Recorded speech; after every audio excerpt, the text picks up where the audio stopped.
can a common Hindu or a common citizen do to at least slow down and to stop the damage to some extent that is happening to Hindus and to civilizational cause? Is there a practical action plan that we can adopt?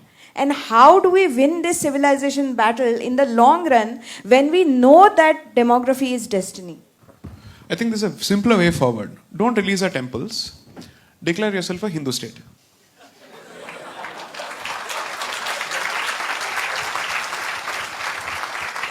You can't have it both ways. That's it. You choose what you want to do. पैसा चाहिए तो परिचय को बदलो. That's it. Otherwise, I don't see the point in filling your coffers. This is not a facetious statement. I'm making this very, very seriously. Because then we will have to confront the absolute worst of values inherited from the West, secularism. Then you'll have to confront that. And you'll have to call out the BS it is. And then you'll start talking about a lot of things. Now that's one. But what is it that we can do as Hindus? One, don't leave Bharat for California. Please. Kindly please. गांव छोड़ दिए, शहर छोड़ दिया, भारत छोड़ दिया, तो बचा क्या? किसके लिए लड़ रहे? मेरे को समझ में नहीं आता है. वहां से क्या? You will want to form a diaspora fighting for a country which has vacated the country. Kindly please stay in Bharat. This is the way of the future. Shakti has traveled everywhere and has come back to Asia. It has finished its journey in the rest of the world. The history of the world is a movement of energy. Energy is finally coming back to its source. Kindly stay. If you're looking for perhaps being a part of the most interesting, exciting generation, notwithstanding the troubles and challenges ahead, this is the place to be. Bharat is the battleground and Bharat is the way of the future. I am not saying this for any other reason. शिवलिंगों का अपने आप बाहर आना अपने आप में कुछ संकेत है, if you're a believer.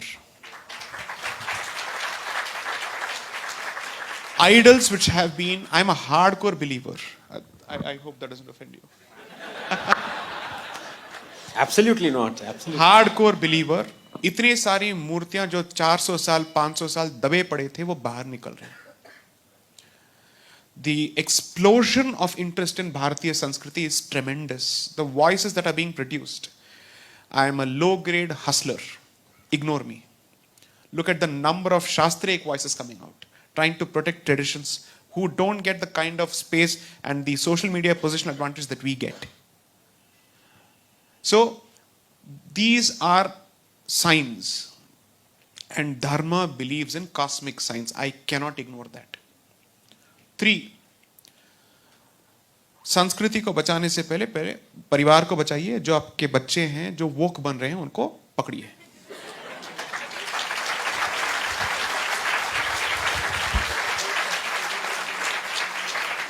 Because the motto of the left is you have power, we have your children. And they are investing in the future heavily. The rubbish from the United States has been refused by France, but India still doesn't have the guts to refuse it. I will never subscribe to gender-specific binary, non-binary pronouns in my life. I will never do this. This is internet karma. I'm saying this. I will never redact this particular position. As a Sanskriti that has dedicated temples for transgenders, which has celebrated in its own way, I don't need to learn your refuse. One, you don't need to teach us how to treat these people. They are our people. The worst of terms which are used to address them don't come from Hindi, they come from Urdu. Therefore, we have our own ways of, let's say, looking after our people. 3, at least at home, have a 3-tier system wherein the Matrabhasha finds some space. Please do. I will tell you the extent of my own coloniality. How seeped we are in English. 2 days ago, when I was actually trying to buy something on Amazon. For some weird reason, it switched to Hindi. It was such a clutter and irritating clutter in my head. And I said, what on earth is this? An Indian language is a clutter in your head? And a language that you're comfortable speaking in? And a language that you're comfortable conversing in? Because you see, speech is okay, but reading is important. Because then you won't forget the script. Now, you will remember, you will read. How many can write now in mother tongues? Thank you. I'm so grateful. Are.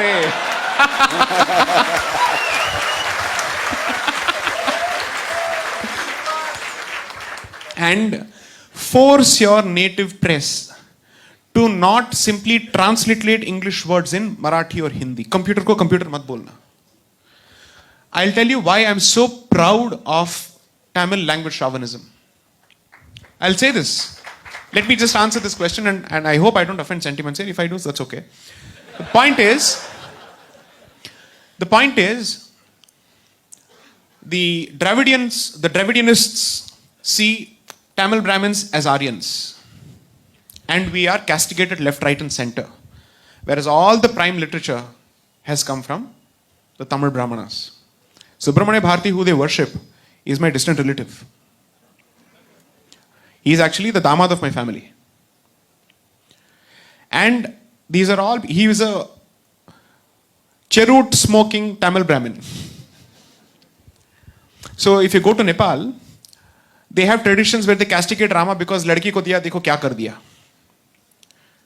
In Bihar and other places, they won't give people their daughters in marriage to people coming from Uttar Pradesh and Koshal. There are certain traditions there because they carry the memory. Similarly, we say this about Subramanya Bharati. Dekho hamari ladki ke saath kya kar diya. Because the man never earned. He was a thinker. Cigar smoking thinker at home. Okay. Now the point is, retain your mother tongues. There is a reason why you have Ishtadev as a concept. You owe your duty to 3 sets of devatas.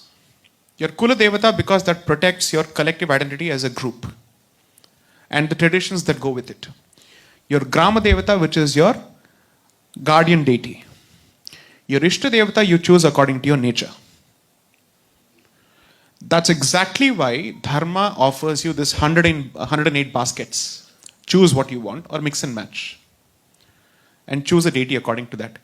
And once you have chosen or subscribed to that, please make sure that at least once a week you dedicate in some form to that particular deity, because all this talk is useless because you have to match the other guy in his commitment to his deity.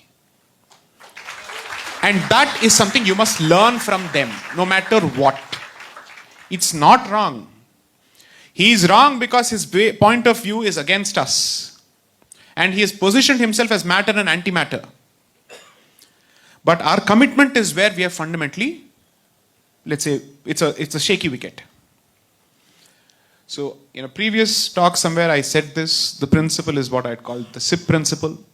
Spiritually fit, intellectually fit, and certainly get physically fit. Make one trip to Israel and you'll realize not one gentleman I saw there had a punch. Once I came back, I realized kuch na kuch to karna padega. I can't go like this. So each of these components are important because it makes a difference. One of the reasons that Guru Gobind Singh specifically had physical attributes for the Khalsa, especially the beard, is to invite and invoke fear. The Kada was a sign of metal and Kshatra. They still call the weapon, the art of learning weapons in their own corrupted form, Shastra Vidya. It's nothing but Shastra Vidya. So my suggestions would be the following.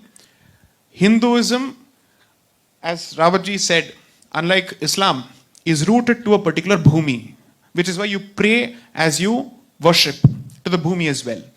It's a consecration that happens with every ritual, so protect and stay. This is your land. Others can leave because it's not their motherland. This is our Mata. You can't leave.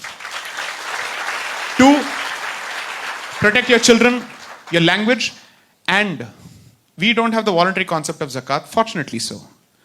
10% to any organization that does service for dharma in some way.